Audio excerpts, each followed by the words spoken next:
So, let's talk about global contest again. Look for the global contest as a big problem, but you can also look it as a big opportunity. So, and opportunities creates venture.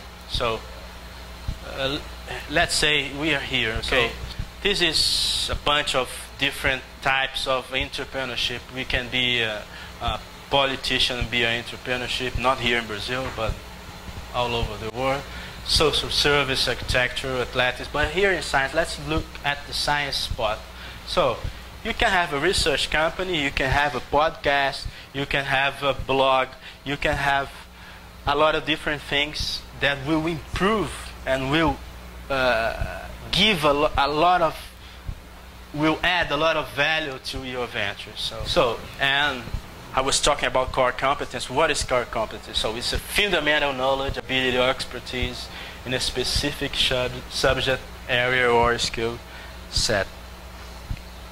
So, but if you think about entrepreneurship, you also have to talk about creativity. So can we teach creativity? Is this something that we born with? Is it possible to learn to be creative? So, like anything else, there are those who are, I would say, exceptionally creative or exceptionally gifted, or have a special talent. The ones like the Da Vinci or the born teachers, these ones, they probably don't need business plan. They will follow their way and they will find their space. For most of us, however, excellence requires a sense of vocation, dedication, discipline, and hard work. And I would stress dedication and discipline and hard work. And again, dedication and discipline and hard work. For those of you, just like me, who like a more poetic approach to entrepreneurship, I also recommend these three books. Maybe this is a masterpiece about vision. Everybody knows this book, Lewis Carroll's Alice. So this one is a very good one about planning, Just So Stories by just Kipling, which is a very nice book.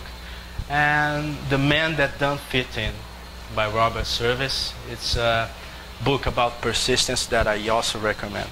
So I love this passage of Lewis Carroll's Alice, because this is about what we're gonna talk, what we're gonna do in life, right? So where do you want to be? Where do you want to go? So in a given moment, Alice found the cat, the Chess Hirepuss is the name of the cat, and she asked him, "Would you tell me, please, which way go from here?" Well, that depends a good deal where you want to get," said the cat. "I don't much care where," said Alice. So it doesn't matter which way you go. So this is more or less what we're talking about when you think about vision and mission. So and dreams.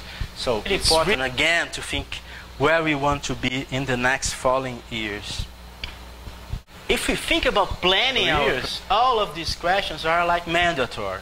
So this is from the book that I just mentioned before.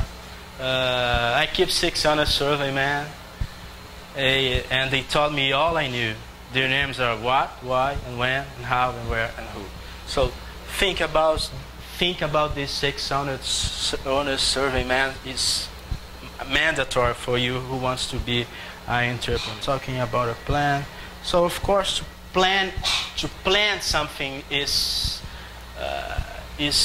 vital. So is of course the first step to have success, and I'm talking about here about everything. So about a thesis, a paper, about a class, about whatever you want to do, whatever you want to do.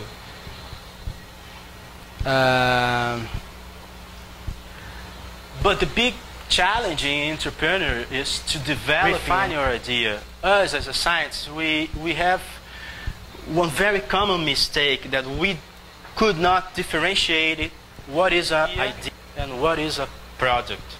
So every time we have a good idea, we think, oh, this is a great project. And I tell you, it's never like this. So the best products ever came from very poor basic ideas. So great ideas almost are never good products. And then you can, the first thing here is communication. You really need to improve your communication skills. You need to make people, you need to getting others to buy your idea. And then is implementing, which you never do it alone. So we're always talking about a group. And that's another very important issue here. We are social beings, so we need to have friends. We need to have social connections. We need to know people outside the bench. Okay, we need to know people who doesn't know what electrophoresis is. We need to know people who don't give an idea about what PCR is. Okay, we need this in our life. So, and then persevering, and getting the results you want or not. I shall say that when we're talking about high-tech companies, the mortality rate is really high. So more than in the US, around 62% of the biotech companies, they die before the second year. So do not give up if your project goes down. I know you're going to cry for a few weeks or more, but persevering again. And so I'm not telling a good picture for you right now, but what can you expect about about being an entrepreneur? You can expect here just terror, exhaustion, despair, sense of loss.